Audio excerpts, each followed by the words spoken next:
Second point, it involves sex cells, and sex cells meaning here male cell sex or female sex cells. First of all, I will talk about the female sex cells. It is known as the egg, and if we talk about the male sex cells, it is known as the sperm. तो दो तरह की यहाँ पे sales होती हैं, sex cells होती हैं. एक तो फीमेल की अगर बात करें तो एग सेल्स होती हैं, और दूसरी आपकी मेल की अगर बात करें तो स्पर्म सेल्स होती हैं. दोनों ही क्या कहलाती है? Sex cells. और इन्हें क्या कहते हैं? अगर ये दोनों ही फ्यूज हो जाती हैं तो आफ्टर फ्यूज होने के बाद ये क्या बन जाती है? गैमेट्स में कन्वर्ट हो जाती हैं. Third one, offsprings are not identical to the parents. आपने देखा है अगर सेक्सुअल रिप्रोडक्शन की बात करें तो ऑफ स्प्रिंग्स का मतलब है जो यंग वंस पैदा होते हैं. यंग वंस यानी कि जो आफ्टर बर्थ के बाद जो यंग वंस पैदा होते हैं उन्हें क्या कहा जाता है? उन्हें ऑफ स्प्रिंग कहा जाता है. वो कभी भी अपने पेरेंट्स जैसे नहीं होते. हालांकि आप देख सकते हैं कि इनमें कैरेक्टर्स जो होते हैं वो हो सकते हैं अपने पेरेंट्स से मैच खाते हैं, क्योंकि ये हेरिडिटी को भी क्या करता है? प्रोसीड करता है. बट आइडेंटिकल नहीं होने का मतलब यहाँ पर क्या है कि बिल्कुल जेरोक्स नहीं होते अपने पेरेंट्स का कोई भी of springs. Now I will discuss about the asexual reproduction. In asexual reproduction guys आप देख सकते हैं ये क्या होता है? इनवर्स होता है sexual reproduction. Guys, asexual reproduction. In asexual reproduction, you can compare this type of reproduction with the sexual reproduction. You can say it is inverse to the sexual reproduction. So I will starting here. It produces new organism from a single parent. That is, it is a uniparental. इसमें क्या होता है? जब sexual reproduction में क्या होता है आपका कि यहाँ पर बाई पेरेंटल था, यानी कि पेरेंट्स बॉडी दो होती हैं, मेल और फीमेल. जबकि असेक्सुअल रिप्रोडक्शन में क्या होता है? एक ही पार्ट बॉडी होती है जो कि क्या करते हैं? जिसमें प्रोडक्शन होता है यानी कि रिप्रोडक्शन होता है. इसीलिए इसे क्या कहते हैं? यूनिपेरेंटल कहा जाता है. असेक्सुअल रिप्रोडक्शन को यूनिपेरेंटल के नाम से भी जाना जाता है, क्योंकि इसमें दो डिफरेंट बॉडीज़ की आवश्यकता नहीं होती. इसलिए आप कह सकते हैं कि इस तरह का जो रिप्रोडक्शन है इसमें न्यू यंग वंस जो होता है वो बनता है. रिप्रोडक्शन तो होता है, परंतु क्या होता है? ये एक ही पार्ट बॉडी के अंदर होता है, इसलिए इसको यूनिपेरेंटल कहा जाता है. Second point, it does not involve sex cells और गैमेट्स. इसमें क्या होता है कि इसमें किसी भी तरह की सेक्स सेल्स इन्वॉल्व नहीं होती, यानी कि मेल और फीमेल क्या करती है? एक तरह से गैमेट फॉर्मेशन नहीं करती. It doesn't involve sex cells और gamete formation. Third one, offsprings are identical to the parents. आप देखते हैं जितने भी ये प्लांट्स में पाया जाता है असेक्सुअल रिप्रोडक्शन, इसलिए आप कह सकते हैं कि जितनी भी प्लांट बॉडी होती हैं यानी कि उनसे बनने वाली जितनी भी ऑफ स्प्रिंग होंगी सभी क्या होंगी? एक जैसी दिखाई देती हैं. तो इसलिए कहा जाता है ऑफ स्प्रिंग्स, यानी कि जो भी सीड होंगे या new young ones plant baby होगा वो कैसा होगा? आइडेंटिकल होगा. सो स्टूडेंट, अब मैं आपको बता देती हूँ इसमें एडवांटेजेस ऑफ वेजिटेटिव प्रोपागेशन. ये कई बार पूछा जाता है कि एडवांटेजेस ऑफ वेजिटेटिव प्रोपागेशन किसे कहते हैं, या इसमें हम इसके एडवांटेज को कैसे समझ सकते हैं. जैसे ही वर्ड आ जाता है वेजिटेटिव प्रोपागेशन तो यहाँ से आप समझ लेंगे किसकी बात हो रही है. सीधे से फ्लावर प्लांट बॉडी की बात हो रही है. सो एडवांटेज समझते हैं इसका क्या होता है. Advantage number 1, plants raised bye vegetative reproduction can bear flowers and fruits earlier than those produced from the seeds. Plants क्या होते हैं? प्लांट्स रेज्ड होते हैं यानी कि बड़े होते हैं, डेवलप होते हैं बाय द वेजिटेटिव रिप्रोडक्शन, क्योंकि प्लांट्स में क्या पाया जाता है? वेजिटेटिव रिप्रोडक्शन पाया जाता है. कैन बियर फ्लावर्स, और इसी के द्वारा क्या आते हैं? उन पर पुष्प आते हैं, फ्लावर्स आते हैं. एंड फ्रूट्स, और फ्लावर्स किस में कन्वर्ट हो जाते हैं बाद में? फ्रूट्स में. Earlier than those produce from the seeds, और बाद में ये फिर जल्दी किस में चेंज होने लगते हैं? सबसे पहले प्लांट पे क्या आता है? फ्लावर किस में चेंज होता है? फ्रूट में. और बहुत तेज़ी से ये रिएक्शन आगे बढ़ती हुई क्या फॉर्मेशन करती है? सीड फॉर्मेशन करती है, क्योंकि फ्रूट के अंदर ही सीड फॉर्मेशन होता है. तो पहला हमें क्या बेनिफिट है? पहला एडवांटेजेस हमारे ये हो गया कि वेजिटेटिव प्रोपागेशन में क्या पढ़ते हैं हम? वेजिटेटिव रिप्रोडक्शन पढ़ते हैं एक तरह से. और इसी के द्वारा जो सीड होता है, सीड से किसका डेवलपमेंट होता है, किसकी प्रोग्रेस होती है? इसकी प्रोग्रेस होती है, प्लांट की प्रोग्रेस होती है। तो प्लांट की प्रोग्रेस किस तरह से होती है? जब तक कंप्लीट नहीं मानी जाती, जब तक प्लांट पे फ्लावर ना आ जाए और फ्लावर के बाद फ्रूट ना कन्वर्ट हो जाए और फ्रूट में क्या बनते हैं, सीड ना बन जाए। सेकेंड एडवांटेज, दिस प्रोसेस, किस प्रोसेस की बात हो रही है? वेजिटेटिव प्रोपागेशन या vegetative reproduction. This process helps those plant to propogate that have lost the capacity to reproduce. इस प्रोसेस के द्वारा हमको क्या सहायता मिलती है? दोज प्लांट्स, उन प्लांट्स को सहायता मिलती है टू प्रोपागेट, जो कि क्या करते हैं? प्रोग्रेस करते हैं, प्रोपागेट करते हैं, that have lost the capacity of reproduce. यानी कि ऐसे प्लांट जिनकी किन्हीं कारणों से क्या हो गई है, उनकी रिप्रोड्यूस यानी कि उनकी फर्टिलिटी जो है वो अफेक्ट हो जाती है। तो कई बार वो एक तरह से हम कहते हैं कि वो कैपेसिटी कहीं ना कहीं लेस होने लगती है, लॉस्ट होने लगती है, पर पूरी तरह से समाप्त नहीं होती। तो वेजिटेटिव प्रोपागेशन के द्वारा वो फिर से क्या हो जाती है, वो फिर से रीगेन की जा सकती हैं। It is a quicker method of the multiplication. ये क्या है? मल्टीप्लिकेशन का एक बहुत ही शीघ्रता से होने वाला, बहुत ही फास्ट मेथड होता है। सो स्टूडेंट, यहाँ पर आपने देखा कि वेजिटेटिव प्रोपागेशन क्या है? प्लांट्स का होने वाला एक प्रोसीजर है जिसमें आप क्या कह सकते हैं, एक तरह की प्रोग्रेस है प्रोपागेशन, जिसमें वेजिटेटिव रिप्रोडक्शन को पढ़ा जाता है। और वेजिटेटिव रिप्रोडक्शन किस में पाया जाता है? प्लांट बॉडी में। तो सीधी सी बात है कि वेजिटेटिव प्रोपागेशन किससे रिलेटेड है? प्लांट बॉडी से रिलेटेड है। गाइज, अगर आपको हमारी वीडियो पसंद आई हो तो इसे ज़्यादा से ज़्यादा लाइक और सब्सक्राइब करें।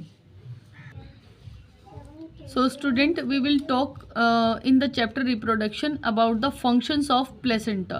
आप जानते हैं प्लेसेंटा किसे कहते हैं स्टूडेंट? प्लेसेंटा क्या होता है? जब फर्टिलाइजेशन होता है तो फर्टिलाइजेशन के बाद एक तरह का बेबी का जो ग्रोथ होता है, तो मदर के जो यूट्रस में बेबी फ्लोटिंग करता रहता है, तो वो क्या होता है मेन पार्ट जिसके द्वारा वो एक तरह से स्विमिंग करता रहता है मदर के फ्लूइड में, वो होता है आपका प्लेसेंटा, है ना, जिसको आप नाभि भी कहते हैं हिंदी में। तो प्लेसेंटा क्या है? नाभि है। It provides a large surface area for glucose and oxygen to pass from the mother to the embryo. अब यहाँ पर मैं आपको पहले इसको एक्सप्लेन करने से पहले मैं आपको बता देती हूँ कि एम्ब्रियो क्या होता है। Embryo is that stage of any reproductive part which is not clearly development of the body parts. That means body organs are not properly developed. It is known as this body is known as the embryo. तो foetus एक तरह से foetus क्या होता है? जब तक develop नहीं होता पूरी तरह से, उसके जो फीचर्स होते हैं वो अच्छे से डेवलप ना हो जाए, उस कंडीशन में उसको क्या बोलेंगे? भ्रूण बोलेंगे हिंदी में इसको भ्रूण कहते हैं। और वैसे ही एम्ब्रियो की वो स्टेज जिसमें क्या होता है, किसी बेबी की वो स्टेज जिसमें उसके फीचर्स डेवलप नहीं होते, यानी कि उसकी आँख, नाक, कान, जब तक उसके सारे बॉडी पार्ट्स नहीं बन जाते तब तक उस बेबी को क्या कहते हैं? एम्ब्रियो ही बोलते हैं। सो स्टूडेंट, हम पढ़ रहे थे functions of the placenta. Placenta के क्या फंक्शन होते हैं, क्या इंपॉर्टेंस होता है प्लेसेंटा का, ये कैसे काम करता है? So first of all, it provides a large surface area for the glucose और oxygen to pass from the mother to the embryo. इसका मुख्य कार्य क्या होता है कि माता से शिशु में ग्लूकोज और ऑक्सीजन, ये दो महत्वपूर्ण क्या होते हैं? बिंदु होते हैं। ये दो जीने के लिए, सर्वाइव करने के लिए, एक बच्चे को माँ के यूट्रस में रहने के लिए, जीवित रहने के लिए बच्चे को दो सप्लाई बहुत ज़रूरी होती है। पहला ऑक्सीजन भोजन के रूप में, और सांस लेने के लिए, रेस्पिरेशन करने के लिए कौन सी गैस? Oxygen gas. तो दोनों ही जो मटेरियल है, एक फूड मटेरियल हो जाएगा यहाँ पे ग्लूकोज, ये फूड मटेरियल, और दूसरा जो है ये इसका ब्रीथिंग मटेरियल हो जाएगा, यानी कि सांस लेना, रेस्पिरेशन। जब खाएगा तो रेस्पिरेशन होगा, और रेस्पिरेशन किसके कारण हो सकता है मानव में? ऑक्सीजन के द्वारा। तो दोनों ही जो सप्लाई है वो किसके द्वारा चलती है? वो दोनों ही सप्लाई आपकी मदर से एम्ब्रियो तक जाती है। फर्स्ट, ये किसके द्वारा जाती है? प्लेसेंटा के द्वारा। तो प्लेसेंटा का मुख्य कार्य क्या हो गया? Function number 1, it provides the glucose और oxygen from the mother to its embryo. Okay, so the second one is the wastage from developing embryo are removed to mother's blood through the placenta. The wastage माने जो waste material होते हैं एक तरह से, from developing embryo, जब embryo बड़ा होने लगता है, डेवलप करने लगता है, उसके फीचर्स बनने लगते हैं, आर रिमूव्ड, तो वो उसको अलग कर दिया जाता है, डिस्प्लेस कर दिया जाता है, टू मदर्स ब्लूड, माँ के रक्त से, जो मदर के अंदर जो ब्लूड है उसके अंदर से इम्प्योरिटीज़ को, वेस्ट मटेरियल को रिमूव कर दिया जाता है। किसमें? जब बच्चा क्या होता है, बड़ा होने लगता है, थ्रू प्लेसेंटा, इसी प्लेसेंटा के द्वारा। अब दूसरा फंक्शन हमने क्या सीखा इसमें, कि प्लेसेंटा जो होता है वो मदर के ब्लड में पाई जाने वाली इम्प्योरिटीज़ को बच्चे के अंदर सप्लाई होने से रोकता है। स्टूडेंट, अब हम बात करते हैं गेस्टेशन पीरियड। गेस्टेशन पीरियड कई बार आपका शॉर्ट क्वेश्चन में आ जाता है, सो ये बहुत इंपॉर्टेंट है बोर्ड एग्जामिनेशन के ग्लैंस से।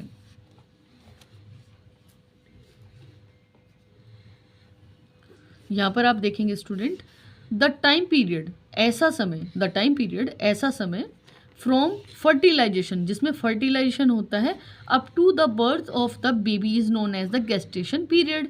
तो जन्म से लेकर डिलीवरी तक का जो समय होता है, उसके बर्थ, जब तक उसका जन्म ना हो जाए शिशु का, वह समय अवधि क्या कहलाती है? गेस्टेशन पीरियड कहलाती है। इन ह्यूमंस, मानव में, इट इज़ अबाउट 9 मंथ्स, मानव का गेस्टेशन पीरियड कितना होता है? 9 मंथ्स का होता है। तो गेस्टेशन पीरियड आप समझ ही गए होंगे, ये 9 मंथ आपके स्टार्टिंग से लास्ट तक होते हैं, जब तक शिशु का जन्म ना हो जाए। तो मनुष्य में गेस्टेशन पीरियड कितने समय का होता है? कितनी अवधि होती है इसकी? अगर वीक्स की बात करें तो बैठते हैं 9 मंथ में कितने वीक्स बैठ जाएंगे? 36 वीक्स बैठ जाएंगे। स्टूडेंट, अब आप देख सकते हैं कि रिप्रोडक्शन में हेल्थ का क्या इशू रहता है। तो reproductive health is total well being in all aspects of reproductive that is physical, emotional, social and behavioural. तो इसमें आप क्या देख सकते हैं कि रिप्रोडक्शन जो हेल्थ होती है, रिप्रोडक्टिव हेल्थ का मतलब होता है कि जन्म के समय से जो स्वास्थ्य होता है, इज टोटली वेल बीइंग, वो नॉर्मल होता है, इन ऑल एस्पेक्ट, सभी रूप में, ऑफ रिप्रोडक्टिव, जब क्या होता है? जनन की क्रिया शुरू होती है। जनन का मतलब फर्टिलाइजेशन से लेके birth time period, that is physical. अब ये शारीरिक रूप से भी क्या होना चाहिए? रिप्रोडक्टिव हेल्थ शारीरिक रूप से फिट होनी चाहिए, भावात्मक रूप से भी सही होनी चाहिए। फिजिकल का मतलब शारीरिक रूप से, और इमोशनल का मतलब भावनात्मक रूप से, और सोशल एंड बिहेवियरल, यहाँ पर सोशल का मतलब सामाजिक रूप से।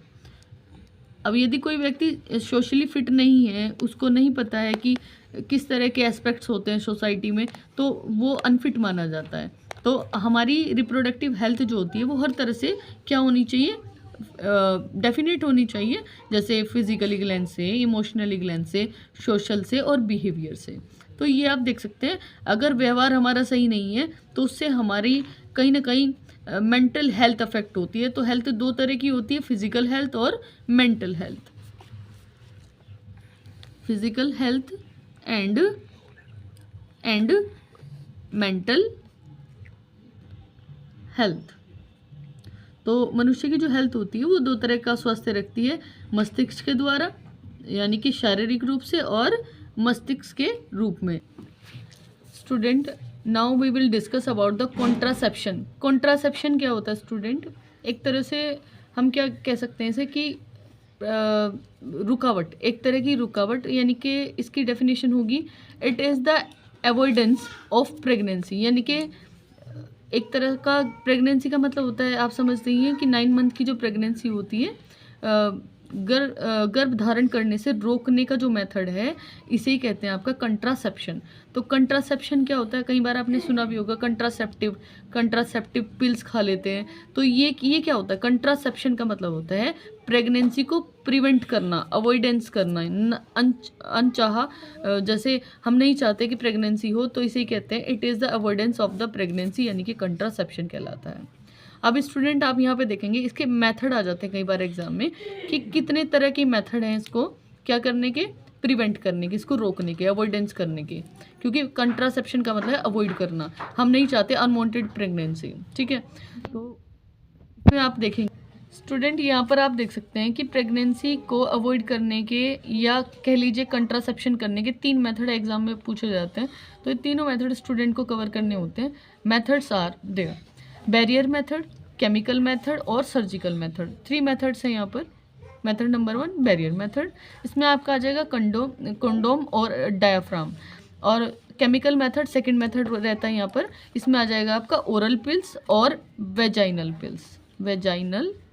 पिल्स। तो 2 तरह की पिल्स होती हैं। एक पिल्स होती है जो वेजाइना के लिए दी जाती हैं, इसलिए इनका नाम है वेजाइनल पिल्स। और दूसरी होती है ओरल पिल्स, ये खाने वाली टैबलेट्स होती हैं आपकी। सो स्टूडेंट आप देख सकते हैं यहाँ पर कि केमिकल मेथड में क्या रहती है, 2 टाइप्स की पिल रहती है। एक वेजाइना के लिए होती है जिसको वेजाइनल पिल्स कहते हैं, दूसरी होती है आपकी ईटिंग टैबलेट, यानी कि आपकी होती है खाने के लिए जो टैबलेट दी जाती है, पिल्स दी जाती हैं, वो ओरल पिल्स रहती हैं। कई बार जो कंट्रासेप्शन होता है वो काम नहीं कर पाता, किसकी वजह से, क्योंकि केमिकल मेथड में जो ओरल पिल्स होती हैं वो कई बार काम कर जाती है, कई बार नहीं करती हैं। तो ओरल पिल्स में आपका ज़्यादातर इसीलिए इस पिल्स को ओरल पिल्स के नाम से जाना जाता है। ये सेकंड मेथड में आ जाएंगे आपकी। और थर्ड और लास्ट वन मेथड जो होता है कंट्रासेप्शन का, यानी कि अवॉइडेंस ऑफ द प्रेगनेंसी, ये रहता है आपका सर्जिकल मेथड। इसमें क्या होता है, मेल की क्या कर दी जाती है, एक तरह से मेल की जो डक्ट होती है ना, स्पर्म डक्ट होती है, उसको क्या कर दिया जाता है, उसकी सर्जरी कर दी जाती है, उसको एक तरह सील्ड कर दिया जाता है। इस वजह से स्पर्म का जो सेक्रेशन है वो नहीं हो पाता, प्रेगनेंसी अवॉइड हो जाती है उस केस में, इसलिए इसको सर्जिकल मेथड कहते हैं। It is known as the, for example, preventing passing. It is known as a preventing passing by the surgery. That's why the method is known as the surgical method. So student, अगर आपको हमारी video पसंद आई हो तो उसे ज़्यादा से ज़्यादा लाइक, सब्सक्राइब और शेयर करें। Thank you for watching.